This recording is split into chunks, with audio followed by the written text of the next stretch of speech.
2019 പകുതി സമയമായപ്പോൾ ഇതിന് മങ്ങലേറ്റു എന്നെല്ലാം പറഞ്ഞ് ഇത് അറ്റകുറ്റപ്പണികൾ നടത്തണമെന്ന് പറയുന്നു. ഇതിനെല്ലാം ഒരു നടപടിക്രമമുണ്ട്.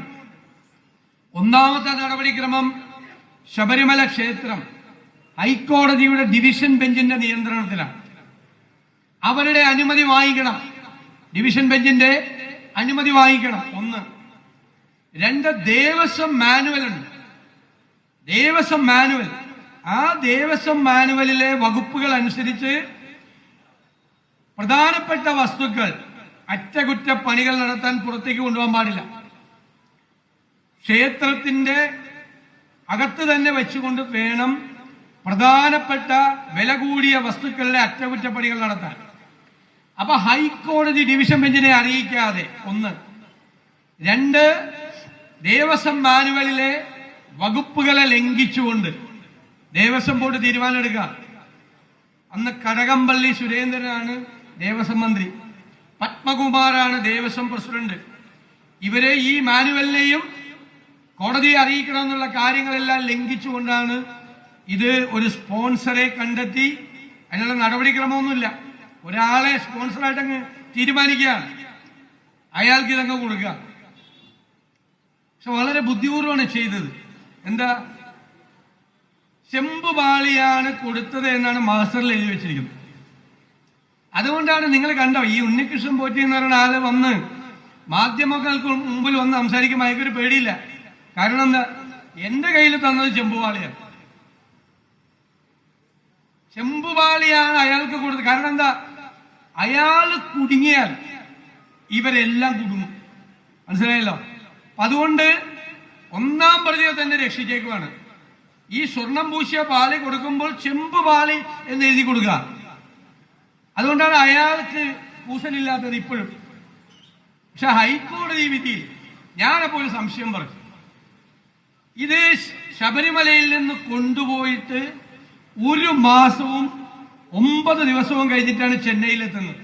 39-40 ദിവസം കഴിഞ്ഞു. അപ്പൊ നമുക്കൊരു സംശയം, ഞാനൊരു സംശയം പറഞ്ഞു, ഇത് കൊണ്ടുപോയത് ഒറിജിനലാണോ എന്ന് സംശയമുണ്ട്. കാരണം 40 ദിവസം എടുക്കേണ്ട ആവശ്യമില്ല ചെന്നൈയിലെത്താൻ. അപ്പൊ വ്യാജമായി മോൾഡ് ഉണ്ടാക്കി, വ്യാജനായ സാധനമാണ് ചെന്നൈയിലേക്ക് കൊണ്ടുപോയതെന്ന് സംശയമുണ്ട്. ഞാൻ പറഞ്ഞു, എന്റെ സംശയമുണ്ട്. ഞാൻ പറഞ്ഞു, ഒക്ടോബർ 6-ാം തീയതിയിലെ ഹൈക്കോടതി വിധിയിൽ എന്താ പറഞ്ഞിരിക്കുന്നതെന്നറിയോ?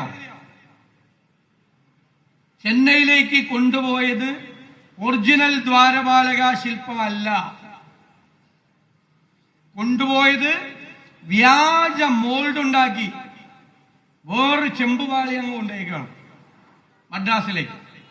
അപ്പൊ ഒറിജിനൽ ദ്വാരപാലക ശില്പം എവിടെ പോയി? ഒറിജിനൽ. ഇത് സ്വർണ്ണ കവർച്ചയൊന്നും അല്ലത്, ഇതിന്റെയൊക്കെ അപ്പുറത്താണിത്. സ്വർണം എന്ന് പറഞ്ഞാൽ നമുക്ക് മൊത്തം 30 കിലോ വിജയ് മല്യ കൊടുത്തു, ഇപ്പൊ എല്ലാം കൂടി എത്ര ബാക്കിയുണ്ട് എന്ന് അളന്നു നോക്കിയാൽ ചിലപ്പോ 10, 15, 20 കിലോ സ്വർണം പോയി കാണും. 20 കിലോ സ്വർണത്തിന് വിലയില്ല എന്നല്ല ഞാൻ പറയണത്, അതൊന്നുമല്ല, അതിന്റെ അപ്പുറത്തെ കച്ചവടമാണ്. ഒറിജിനൽ ദ്വാരപാലക വിഗ്രഹമാണ് കോടതി പറഞ്ഞിരിക്കുന്നത്. വിറ്റിരിക്കുകയാണ് ഒരാൾ, വിറ്റിരിക്കുക. അങ്ങനെ തന്നെ അയാളെ കബളിപ്പിച്ച് കാണും. കാരണം ഇത് കട്ട മുതലാന്ന് അയാളോട് പറഞ്ഞിട്ടില്ല.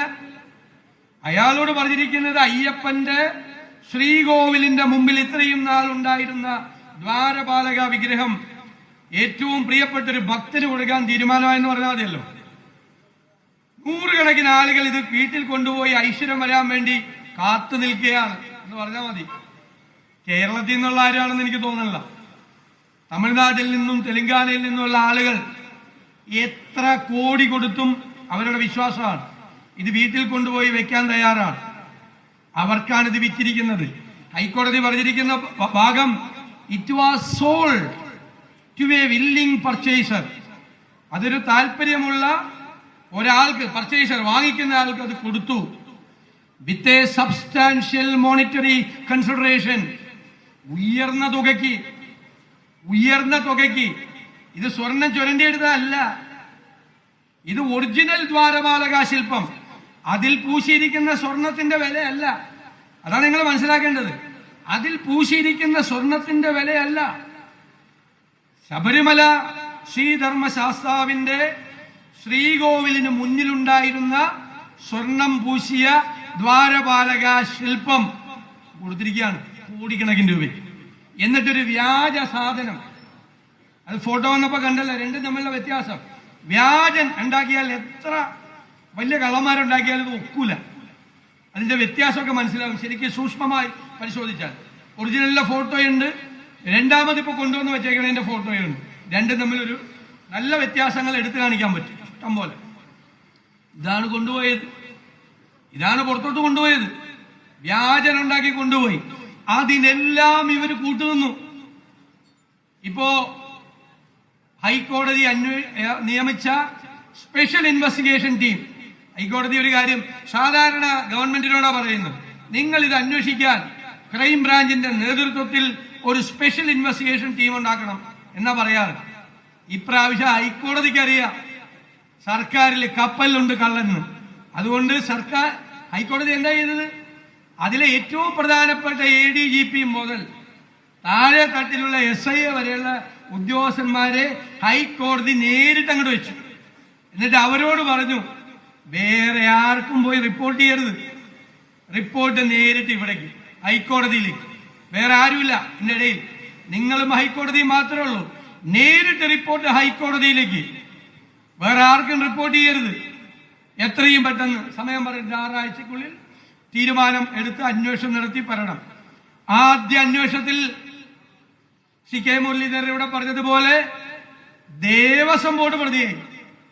ദേവസ്വം ബോർഡ് പ്രതിയായി ഇല്ലേ? ദേവസ്വം ബോർഡ് പ്രസിഡന്റും മെമ്പർമാരും ഉദ്യോഗസ്ഥന്മാരും എല്ലാവരും പ്രതിയായി, എല്ലാവരും പ്രതിയായി. അത് കഴിഞ്ഞപ്പോഴോ ഞാൻ ശ്രീ കടകംപള്ളി സുരേന്ദ്രനോട് ചോദിക്കണ്ടേ, നമ്മൾ ഈ ദ്വാരപാലക വിഗ്രഹം എവിടെയാണ് വിറ്റിരിക്കുന്നത്, ആർക്കാണ് വിറ്റിരിക്കുന്നതെന്ന് അറിയാവുന്നവരോടല്ലേ ചോദിക്കാൻ പറ്റുള്ളൂ. ഞാനപ്പോ പറഞ്ഞു, മന്ത്രി കടകംപള്ളി സുരേന്ദ്രൻ അന്നത്തെ ദേവസ്വം മന്ത്രിയാണ്, ഇത് ഏത് കോടീശ്വരനാണ് ഈ അയ്യപ്പന്റെ ദ്വാരപാലക വിഗ്രഹം വിറ്റിരിക്കുന്നതെന്ന് അങ്ങ് പറയണമെന്ന് പറയണ്ടേ? അറിയാവുന്നവരോടല്ലേ ചോദിക്കാൻ പറ്റുള്ളൂ. അദ്ദേഹത്തിനും നമ്മുടെ പത്മകുമാറിനും അവർക്കെല്ലാം അല്ലേ അറിയാവുന്നത്. ഇപ്പോ വന്നല്ലോ, പ്രതികളായല്ലോ. അപ്പൊ അദ്ദേഹം എനിക്കെതിരായിട്ട് കേസ് കൊടുത്തു. ഏത് നോട്ടീസ്? ഒരു നോട്ടീസ്. അത് ഞാൻ നേരിട്ടോളാം, ഞാനും ഒരു വക്കീലാണ്, ഞാൻ നേരിട്ടോളാം, അത് കുഴപ്പമില്ല. പക്ഷെ അദ്ദേഹത്തിന്റെ ഒരു പ്രത്യേകത, പണ്ട് സ്വപ്ന സുരേഷ് അദ്ദേഹത്തിനെതിരായി ഒരു ആരോപണം ഉന്നയിച്ചു. ആരോപണം ഞാൻ പറയുമെന്ന് നിങ്ങളാരും വിചാരിക്കണ്ട, ഞാൻ പറയില്ല. ആകെ ഞാൻ ആ കേട്ടിട്ട് ഭയങ്കര ഡീസന്റാ, ഞാൻ പറയില്ല. ആരോപണം എന്താന്ന് പറയുന്നത്. അപ്പൊ എല്ലാവരും ചോദിച്ചു, സിദ്ദിഖാണെന്ന് ചോദിച്ചു, നിങ്ങൾ അവർക്കെതിരായി ഡിഫമേഷന് കേസെടുക്കുമെന്ന് ചോദിച്ചു. ഒരിക്കലും ചെയ്യില്ല, ഒരു പാവം സ്ത്രീ, അവരിങ്ങനെയൊക്കെ പറയുന്നത് ഓർത്ത് ഞാൻ അവർക്കെതിരായിട്ട് എടുക്കില്ല എന്ന് പറഞ്ഞു. ഞാൻ പാവമല്ല എന്ന് എനിക്കറിയാം, അതുകൊണ്ടാണ് എനിക്കെതിരെ ഡിഫമേഷൻ കൊടുത്തത്. സ്വപ്ന സുരേഷ് പാവമായതുകൊണ്ട് സ്വപ്ന സുരേഷിനെതിരെ കടകംപള്ളി സുരേന്ദ്രന് ഡിഫമേഷൻ നോട്ടീസ് ഇല്ല, എനിക്കെതിരെ ഉണ്ട്. നമുക്ക് നോക്കാം. ഈ ഡിഫമേഷൻ നോട്ടീസിൽ ഒറ്റ കാര്യം തെളിയിച്ചാൽ മതി. കോടതിയിൽ ഞാൻ പണ്ട് കേസ് നടത്തിയിട്ടുള്ളപ്പോഴോ വക്കീലായിരുന്നപ്പോ ഇത് നമ്മൾ പറഞ്ഞത് സത്യമാണെന്ന് തെളിയിച്ചാൽ മതി. ഞാനിത് കോടതിയിലേക്ക് വരുമ്പോഴേക്കും ഇത് സത്യമാണെന്ന് തെളിഞ്ഞോളൂ. ഇത് എവിടെയാണെന്ന് പറയണം. അയ്യപ്പന്റെ സാധനം തട്ടിക്കൊണ്ടുപോയത് എവിടെയാണെന്ന് പറയണം. ഇനി എന്തുകൊണ്ടാണ് UDF ഇപ്പോഴത്തെ മന്ത്രി വാസവൻ രാജിവെക്കണം, ഇപ്പോഴത്തെ ദേവസ്വം ബോർഡിനെ പുറത്താക്കണം എന്ന് പറഞ്ഞു അല്ലേ? ഇത് 2019 നടന്ന സംഭവം. അന്ന് ഇവര് ദേവസ്വം മന്ത്രിയല്ല, അന്ന് ഇവര് ദേവസ്വം ബോർഡിന്റെ ആളുകളുമല്ല.